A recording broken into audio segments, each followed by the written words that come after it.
Hi friends, welcome to Garib recipes.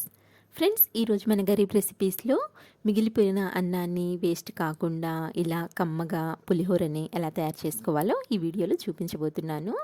మీకు video నచ్చినట్లయితే like చేయండి. ఇప్పుడైతే లేట్ చేయకుండా వీడియోలోకి వెళ్ళిపోదాము. ఫ్రెండ్స్, ఇది రాత్రి మా ఇంట్లో మిగిలిపోయిన అన్నం అండి. ఈ అన్నాన్ని నేను పడేయకుండా ఈరోజైతే పిల్లలకి లంచ్ బాక్స్ కోసం కమ్మగా పులిహోరని ప్రిపేర్ చేయబోతున్నాను.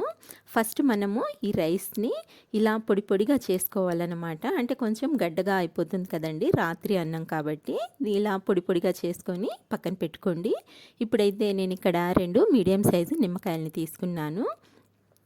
ఇప్పుడు మనం ఈ నిమ్మకాయల్ని కట్ చేసుకొని వీటి రసాన్ని తీసుకుందాము. ఫ్రెండ్స్, నేను తీసుకున్న ఈ అన్నం క్వాంటిటీకి నేను ఇక్కడ 2 మీడియం సైజు నిమ్మకాయలను అయితే తీసుకున్నాను.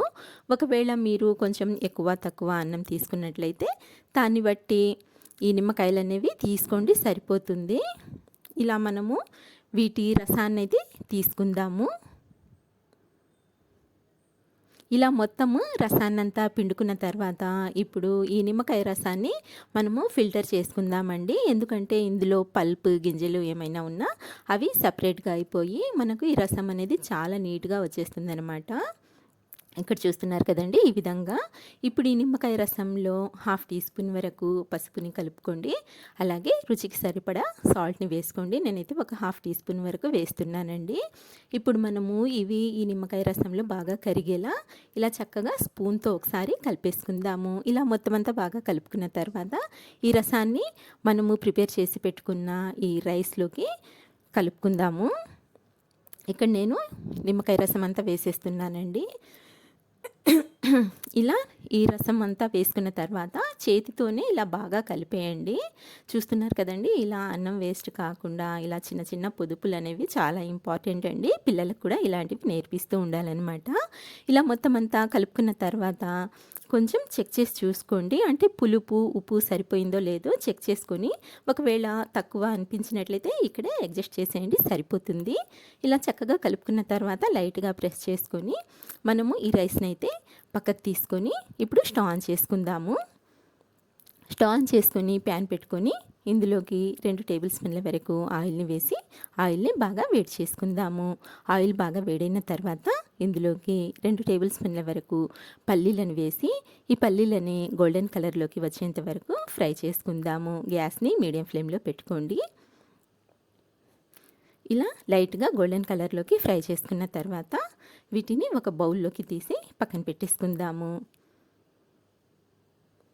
ఈ పల్లీల టేస్ట్ అనేది చాలా బాగుంటుందండి. పులిహోరలోకి కంపల్సరీగా పల్లీలను అయితే వేసుకోండి.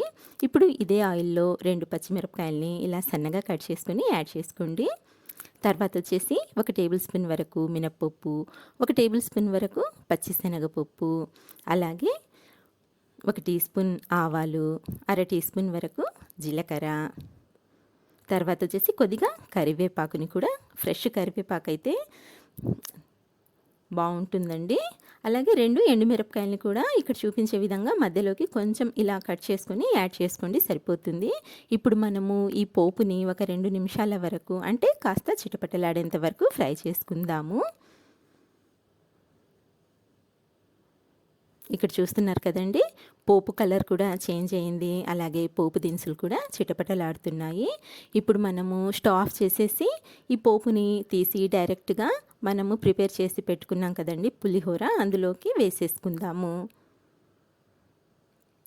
మొత్తం పోపునైతే వేసేస్తున్నానండి. ఇలా పోపుని యాడ్ చేసిన తర్వాత మనం ఫస్ట్ ఫ్రై చేసి పెట్టుకున్నాం కదండి పల్లీలు, ఆ పల్లీలను కూడా ఇందులోకి వేసేయండి. ఇప్పుడు ఈ పోపు పల్లీలు అన్నీ బాగా కలిసేలా ఒకసారి చక్కగా కలిపేసుకుందాము.